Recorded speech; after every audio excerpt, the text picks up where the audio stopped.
तो अब हम बढ़ेंगे अपनी अगली प्रेफ़रेंसेस की जानिब, जो कि हैं फ़ाइल हैंडलिंग, हिस्ट्री लॉग और एक्सपोर्ट। मैं यहाँ पे रिसेंट फ़ाइल को ही ओपन करूँगा और यहाँ से हम जाएंगे edit, preferences, general, history log. अब हिस्ट्री लॉग क्या है? हिस्ट्री लॉग बिल्कुल एक स्पाई की तरह काम करता है। यानी जब आप फ़ोटोशॉप के अंदर कोई भी काम कर रहे होते हैं, तो ये पीछे उस काम की डॉक्यूमेंटेशन कर रहा होता है। यानी कोई भी टूल या कोई भी एक्शन जो आप अप्लाई करेंगे, ये इसको मेटा डाटा की फॉर्म में या फिर टेक्स्ट की फॉर्म में नोट डाउन कर लेगा कि इस वक्त इस एप्लीकेशन में इस फाइल के ऊपर ये काम किया गया, फिर ये काम किया गया। इस ऑप्शन को मोस्टली यूज़ नहीं किया जाता, तो हम लोग भी इस ऑप्शन को यहाँ पे अनचेक रखेंगे। आगे है फाइल हैंडलिंग के ऑप्शंस। सबसे पहले हैं file saving options, image previews. Image previews क्या होते हैं? मैं यहाँ पे आपको कोई भी फ़ोटोशॉप की फ़ाइल दिखाता हूँ। ये देखें, फ़ोटोशॉप की जो फ़ाइल होती है, उसकी जो फ़ाइल का थंबनेल होता है, उसके अंदर उसके ऊपर सिर्फ़ उसका नाम आ रहा होता है, जो उसकी एक्सटेंशन होती है, PSD फ़ोटोशॉप। उसके ऊपर कोई भी थंबनेल नहीं आ रहा होता। मैं इसको मिनिमाइज़ करूँगा। तो ये इमेज प्रीव्यूज़ क्या हैं? इमेज प्रीव्यूज़ एडोबी ब्रिज के लिए हैं। स्पेशली विंडोज़ के अंदर अगर हम बात करें, तो ये एडोबी ब्रिज के लिए हैं। एडोब ब्रिज एक अलग सॉफ्टवेयर है। इस सॉफ्टवेयर का काम है कि अगर हमारे कंप्यूटर के अंदर डिफरेंट एडोब के सॉफ्टवेयर्स वगैरह मौजूद हैं, तो कोई भी फ़ाइल ओपन करने से पहले हम लोग अपनी सारी जो फ़ाइल्स हैं वो एडोबी ब्रिज में रख सकते हैं, ताकि एडोब ब्रिज से फिर हम एडोब रिलेटेड फ़ाइल्स को अपने सॉफ्टवेयर के अंदर ले जा सकें। एडोब ब्रिज क्या करता है, उसने फ़ोटोशॉप की फ़ाइल्स हमारी सारी अवेलेबल रखी होती हैं। उसके अंदर जब हम किसी भी फ़ोटोशॉप की फ़ाइल के ऊपर क्लिक करेंगे, तो साथ ही हमें वो प्रीव्यू दिखा देगा। वो प्रीव्यू क्या होगा? वो प्रीव्यू उस फ़ोटोशॉप की फ़ाइल की सारी लेयर्स का कॉम्बिनेशन होगा। यानी जो भी उस फ़ाइल का फ़ाइनल रिज़ल्ट बनना था, वो उसका प्रीव्यू, यानी फ़ोटोशॉप की फ़ाइल के कैनवस का ही प्रीव्यू जो है, हमें वो साइड पे दिखा देगा जब हम उस फ़ाइल के ऊपर क्लिक करेंगे। तो यहाँ पे इमेज प्रीव्यूज़ के ऑप्शन को ऑलवेज़ सेव के ऊपर टिक करना है। दूसरे ऑप्शन भी हैं, लेकिन हम ऑलवेज़ सेव के ऊपर टिक करेंगे। अगला ऑप्शन है फाइल एक्सटेंशन का ऑप्शन।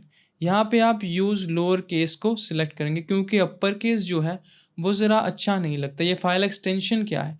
फाइल एक्सटेंशन जो है, जब भी फ़ोटोशॉप की कोई भी फ़ाइल सेव होगी, जिस तरह कोई भी तस्वीर जब सेव होती है, तो उसके आखिर पे डॉट जेपीजी आ जाता है। इसी तरह ये फ़ाइल एक्सटेंशन लोअर केस में शो होगी, जो कि होगी डॉट पीएसडी लोअर केस में। अगला ऑप्शन है save as to original folder. जब भी आप कोई भी फ़ोटोशॉप की फ़ाइल को ओपन करेंगे, तो डेफ़िनेटली आप किसी फ़ोल्डर से उसको ओपन करेंगे। फ़ाइल एक्सप्लोरर के किसी भी फ़ोल्डर से उसको ओपन करेंगे।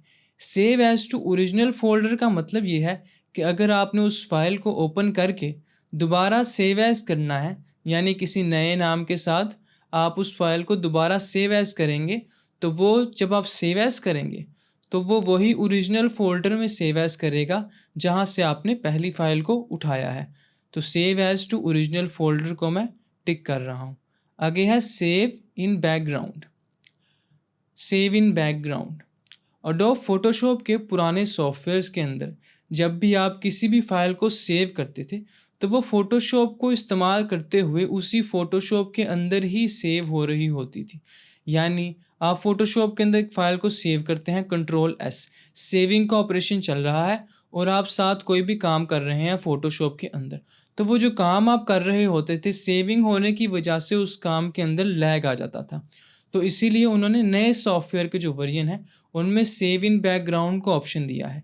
यानी जो कंट्रोल एस से आपने सेव किया है, वो सेव बैकग्राउंड पे होता रहेगा। यानी सॉफ्टवेयर के पीछे एक और यूटिलिटी काम कर रही होगी सेव करने के लिए। तो सेव इन बैकग्राउंड का मतलब है कि आप जो काम कर रहे हैं उस वक्त सॉफ्टवेयर में, उसमें कोई लैग नहीं आएगा। आपका जो सेव का ऑप्शन है, वो बैकग्राउंड में ही फाइल सेव होती रहेगी। तो इसको भी मैं यहाँ पे चेक कर रहा हूँ। Automatically save recovery information every 10 minute, 5 minute, 15 minute, 30 minute, 1 hour. ये क्या ऑप्शन है? जब भी आप फ़ोटोशॉप की किसी भी फ़ाइल के ऊपर काम कर रहे हो तो पहले तो ये आदत बनाना ज़रूरी है कि आप लोग थोड़े टाइम के बाद कंट्रोल एस की दबा दिया करें, जिससे आपकी फ़ाइल सेव होती रहा करे। तो उसके बाद ये जो ऑप्शन है सेव रिकवरी, अगर तो आपने उस फाइल को सेव नहीं किया और अचानक से आपका सॉफ्टवेयर क्रैश हो गया, लाइट चली गई, तो फ़ोटोशॉप क्या करेगा? अगर तो ये ऑप्शन सेलेक्टेड है तो वो जब अगली दफ़ा आप लोग फ़ोटोशॉप को ऑन करेंगे तो वो उसके ऑन होते ही सबसे पहले वो फ़ाइल खुद ही ओपन कर देगा जो आपके क्रैश के टाइम पे ओपन थी, और उसके साथ रिकवर्ड लिख के आपको दिखा देगा। यानी फ़ोटोशॉप बैकग्राउंड पे आपकी उस रीसेंट फ़ाइल को स्टोर करके रख लेगा अगर अनएक्सपेक्टेडली आपका सॉफ्टवेयर बंद हुआ है। तो ये ज़रूरी है, यहाँ पे इसको मैं चेक कर दूंगा और टाइम को कम से कम 5 मिनट रख लूँगा। इनेबल लेगेसी सेव एज़, यानी पुराना सेव एज़ का कोई तरीका है फ़ोटोशॉप के पुराने वर्जन में, इसको मैं यहाँ अनचेक रख रहा हूँ। अगला ऑप्शन है do not append copy to file name when saving a copy. जब भी आप लोग किसी भी फाइल की कॉपी को सेव करेंगे, यानी पहले वो फाइल सेव है एक नाम से यानी tiger.psd के नाम से, उसी फाइल को जब आप लोग सेव एज़ करेंगे, चेंजेस करने के बाद सेव एज़ यानी उसी फाइल की एक नई फाइल क्रिएट करनी है, सेव एज़ करना है, तो फ़ोटोशॉप क्या करेगा? ऑटोमेटिकली वो उस फाइल के एंड पे यानी उसका नाम तब्दील कर देगा, यानी टाइगर copy.pst। तो ये ऑप्शन भी हम लोग यहाँ अनचेक रखेंगे, यानी मुझे वो कॉपी लिखा हुआ चाहिए है। अगर कॉपी नहीं लिखा होगा तो क्या होगा? वो दोबारा से tiger.psd को सेव कर देगा, यानी वो मेरी ओरिजिनल फाइल को रिप्लेस कर देगा, जो कि हम नहीं चाहते। तो ये मैंने इस ऑप्शन को अनचेक रख दिया है। आगे हैं फाइल कंपैटिबिलिटी ऑप्शंस, जिसमें सबसे पहले कैमरा रॉ प्रेफरेंसेस हैं। ये अलग प्रेफरेंसेस हैं, यानी ये फ़ोटोशॉप के अंदर एक और सॉफ्टवेयर है, यानी इस पर क्लिक करें तो ये देखें, ये आपको एक अलग ही प्रेफरेंसेस दिखाना शुरू कर देगा। ये प्रेफरेंसेस कैमरा रॉ की प्रेफरेंसेस हैं, जो कि फ़ोटोशॉप के अंदर ही एक और सॉफ्टवेयर है। कैमरा रॉ सॉफ्टवेयर कैसे काम करता है ये हम तफसील में देखेंगे, लेकिन इतना बता दूं कि हमारे पास दो तरह की इमेजेस की फ़ाइल्स होती हैं। एक तो आपकी नॉर्मल फ़ाइल्स होती हैं जिन्हें हम जेपीजी और पीएनजी फॉर्मेट में रखते हैं। एक तीसरी फ़ाइल होती है जिसे हम रॉ फाइल कहते हैं। जब भी आपका कोई डीएसएलआर कैमरा या फिर कोई भी प्रोफेशनल कैमरा जब भी कोई तस्वीर लेता है तो उसको वो रॉ फॉर्मेट में अपने अंदर रख लेता है, यानी वो पिक्सल फॉर्मेट नहीं होता है, वो न्यूमेरिकल फाइल होती है। यानी कंप्यूटर के एक प्रोग्राम के साथ उस तस्वीर की सैचुरेशन, ब्राइटनेस और सारा कुछ कलर वगैरह एक प्रोग्राम में फीड हो चुका होता है, यानी वो फाइल बहुत ही ज़्यादा हाई क्वालिटी फ़ाइल होती है, रॉ फाइल होती है। यहाँ पे हम लोग कैमरा रॉ की ऑप्शंस को अभी नहीं देखेंगे।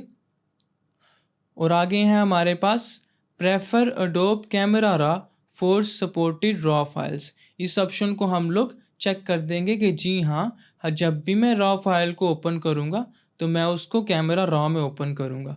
Use Adobe camera raw to convert documents from 32 bit to 16 और 8 बिट। ये बिट्स क्या होती हैं? ये हमारी तस्वीर का साइज़ होता है। 32 बिट की फ़ाइल यानी बहुत हाई क्वालिटी फ़ाइल, 8 बिट की फ़ाइल यानी थोड़ी लोअर क्वालिटी की फ़ाइल, लेकिन 8 बिट भी वेब के ऊपर या फिर सोशल मीडिया के ऊपर पिक्चर्स में 8 बिट भी बहुत अच्छा नज़र आता है। यहाँ पे वो कह रहा है कि अडोब कैमरा रॉ को यूज़ करना है क्या 32 बिट को 16 8 बिट में कन्वर्ट करने के लिए? तो नहीं, हम लोग आगे देखेंगे कि हम लोग इसको कैसे फ़ोटोशॉप में करते हैं। इस ऑप्शन को मैं अनचेक रख रहा हूँ। Ignore EXIF profile tag. EXIF profile tag क्या होता है? जब भी आप कोई भी कैमरा ख़रीदें तो उसके सेंसर के अंदर पहले ही उस कैमरा ने सेट कर लिया होता है कि मेरे पिक्सल्स की ओरिएंटेशन ये होगी। यानी अगर आप कोई भी फ़ोन पकड़ें मोस्ट जो फ़ोन्स होते हैं वो लैंडस्केप के लिए डिज़ाइन किए गए होते हैं, उनके सेंसर्स। यानी वो सेंसर यही जानता है कि मेरे पिक्सेल्स की ओरिएंटेशन लैंडस्केप में होगी। जब आप उस फ़ोन के साथ उसे फ्लिप करके पोर्ट्रेट फ़ोटो लेते हैं, तब भी वो यही जानता है कि मेरे पिक्सेल्स की ओरिएंटेशन लैंडस्केप में है। तो अगर एक्सिफ प्रोफाइल क्या होती है, तो जब आप पोर्ट्रेट में फ़ोटो लेते हैं उस फ़ोन या उस कैमरा के साथ, तो वो खुद ही उस तस्वीर के साथ एक कोडेक के अंदर ये लिख देता है कि जब भी ये तस्वीर किसी भी जगह पे शो होगी, तो इस तस्वीर को फ्लिप मत करना। यानी सेंसर से वो कहेगा कि मेरे सेंसर्स के जो पिक्सल हैं वो लैंडस्केप वाले हैं, तो ये तस्वीर कहीं भी जाएगी, हो सकता है ये लैंडस्केप में वापस चली जाए, यानी खड़ा हुआ इंसान लेटा हुआ दिखने लग जाए। तो ज़रूरी है कि वो एग्जिफ में लिख देगा कि इस तस्वीर को 90 डिग्री पे रोटेट कर देना, ओपन करने से पहले, दिखाने से पहले। तो यहाँ पे इग्नोर एग्जिफ प्रोफाइल टैग का ऑप्शन है। तो नहीं, मैं एग्जिफ को इग्नोर नहीं करना चाहता, मैं ये जानना चाहता हूँ, मुझे पहले से ये पता लग जाना चाहिए और मुझे तस्वीर सीधी होकर ही दिखनी चाहिए। आगे है इग्नोर रोटेशन मेटाडाटा। तो ये रोटेशन मेटाडाटा की एक्सप्लेनेशन ही थी जो मैंने अभी आपको दी है। एग्जिफ के अंदर दो तरह की चीज़ें होती हैं, एक तो रोटेशन मेटाडाटा होता है और दूसरी एग्जिफ के अंदर चीज़ होती है कैमरा की, मोबाइल की पूरी इन्फॉर्मेशन। यानी ये तस्वीर इस फ़ोन से ली गई, इसका आईएसओ ये था, इसका अपर्चर ये था, इसका लेंस ये था। यानी वो एग्जिफ के अंदर ही फीड कर देगा, तस्वीर के साथ ही ये इन्फॉर्मेशन एक जगह से दूसरी जगह जा रही होगी कि ये नाइकन के कैमरे से ली गई थी, इसका लेंस 35-50 जितना भी था, आईएसओ सेटिंग ये थी, अपर्चर ये था। तो वो सारा कुछ एग्जिफ फाइल के अंदर सेव होता है। हमने इस एग्जिफ फाइल को इग्नोर नहीं करना, ना ही एग्जिफ प्रोफाइल को और ना ही रोटेशन के मेटाडाटा को। आगे ऑप्शन है ask before saving layer tip files. Tip files भी फ़ोटोशॉप की तरह ही फाइल्स होती हैं, तो हम लोग उनको बाद में देखेंगे। अभी मैं इस ऑप्शन को भी चेक कर दूंगा। आगे ऑप्शन है disable compression of PSD and PSB files. जब भी आप लोग सबसे पहले देखते हैं कि पीएसडी और पीएसबी क्या है।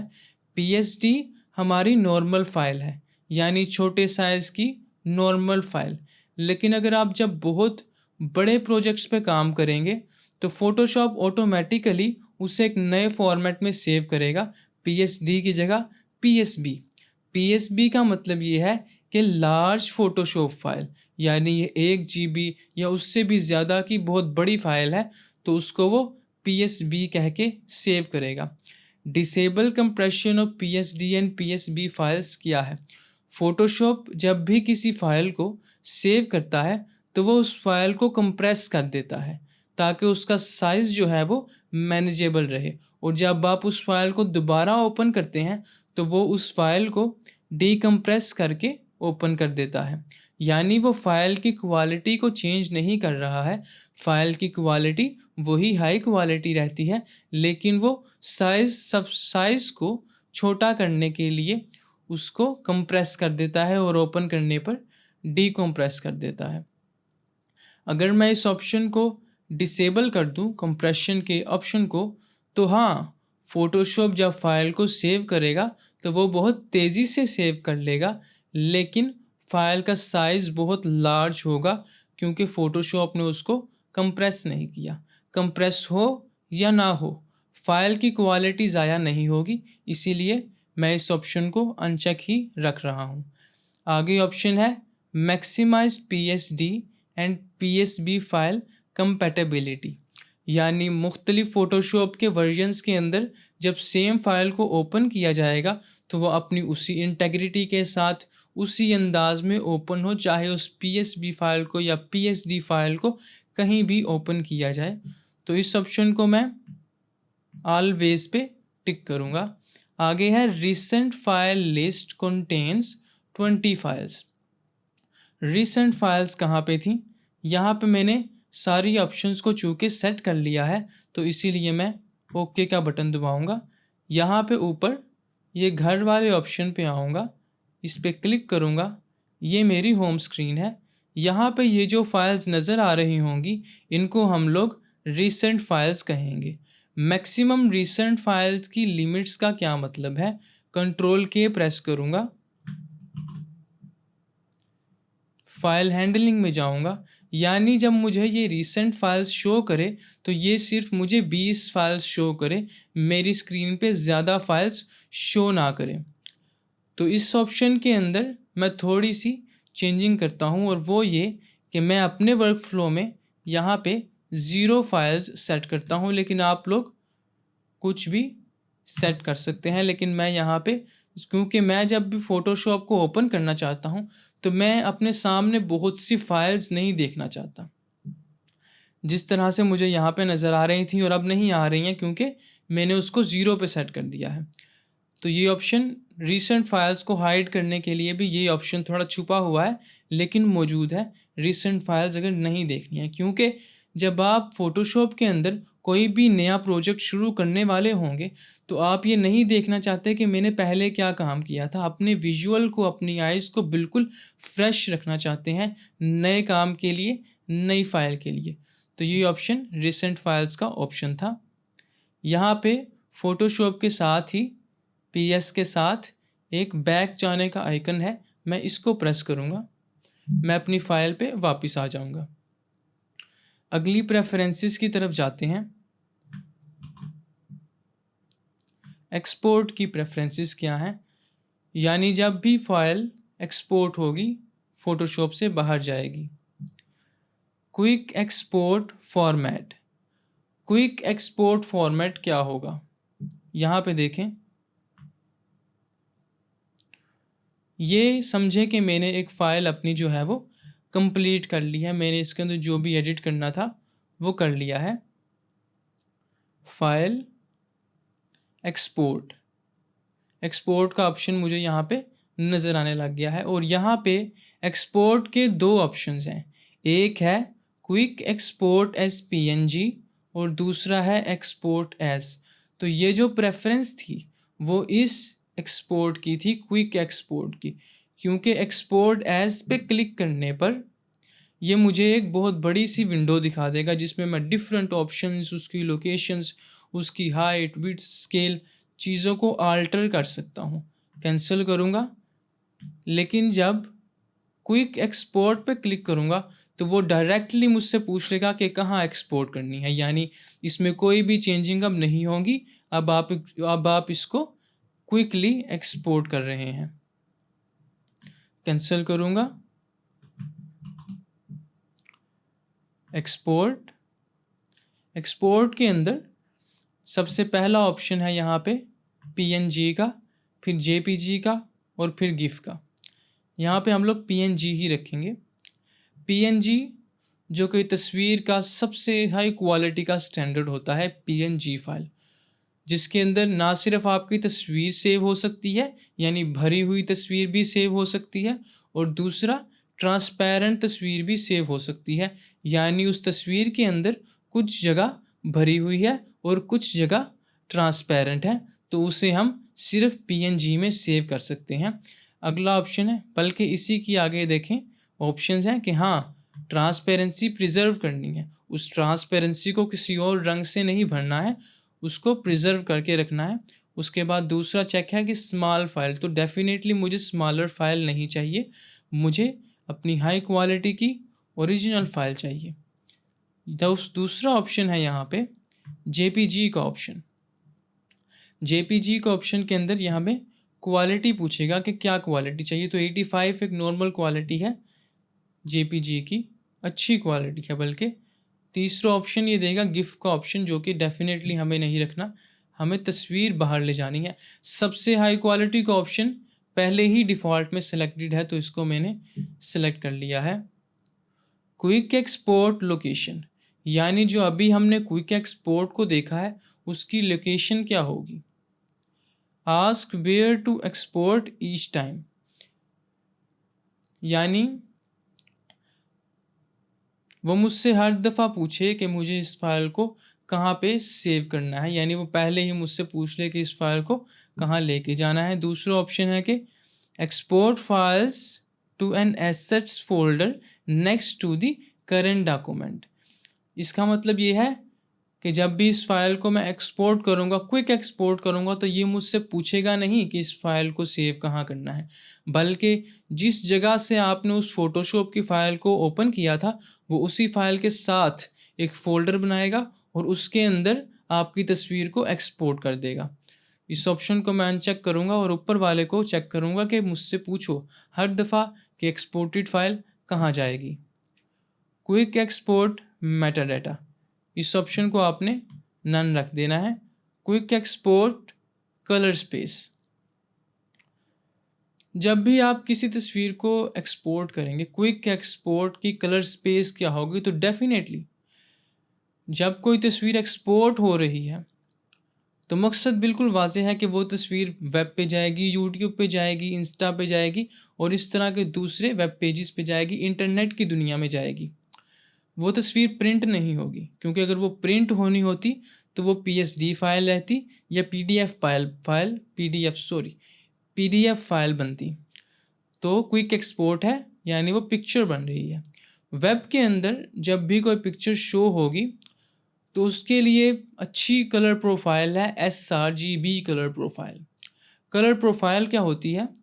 फ़ोटोशॉप के अंदर कलर प्रोफाइल एक कलर स्पेस होती है, यानी एक पैलेट ऑफ कलर होता है, रंगों का एक ग्रुप होता है कि इसके अंदर ये हमारा एक पैलेट है, ये हमारा एक बॉक्स है और इसमें ये रंग हैं, इस तरह की उनकी वेरिएशंस हैं कलर्स की।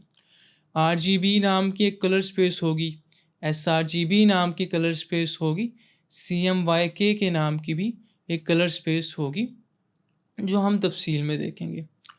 तो यहाँ पे मैं कन्वर्ट टू sRGB पे क्लिक कर रहा हूँ, जो कि वेबसाइट्स के लिए और इंस्टाग्राम के लिए एक अच्छी कलर स्पेस है। वो इस कलर स्पेस को ज़्यादा बेहतर तरीके से समझते हैं, समझते वो सबको हैं, लेकिन ये उनके लिए हैंडलेबल भी अच्छी है, क्योंकि RGB का डेफिनेटली फ़ाइल भी ज़्यादा होगा, साइज़ भी ज़्यादा होगा।